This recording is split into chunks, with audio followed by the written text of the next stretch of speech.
Susrini pengasuh Rayanza tolak iPhone pemberian Nagita Slavina. Belum lama ini Nagita Slavina dan Raffi Ahmad bagi-bagi iPhone untuk para karyawannya.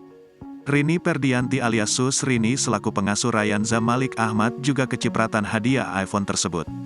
Bukannya senang, Susrini justru bingung saat diberi iPhone. Bahkan, dia meminta kepada Nagita Slavina untuk mengganti hadiah tersebut dengan sebuah TV. Susrini itu menceritakan awal mula dapat hadiah iPhone dari istri Raffi Ahmad itu.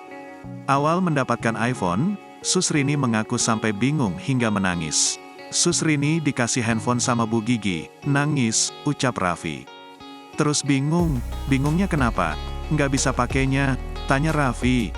Lantas, Susrini mengungkapkan awal mula Nagita Slavina datang menghampiri dan langsung menyerahkan 1 unit iPhone. Mengaku bingung, Susrini awalnya sempat menolak pemberian iPhone dari Nagita. Malah, pengasuh Cipung itu minta ditukar dengan TV. Susrini merasa harga HP tersebut sangat mahal. Lagi pula, Susrini mengaku jika dirinya tidak bisa mengoperasikan HP tersebut. Lalu, Raffi menjelaskan jika harga iPhone yang diterima Susrini jauh lebih mahal dari 1 unit TV.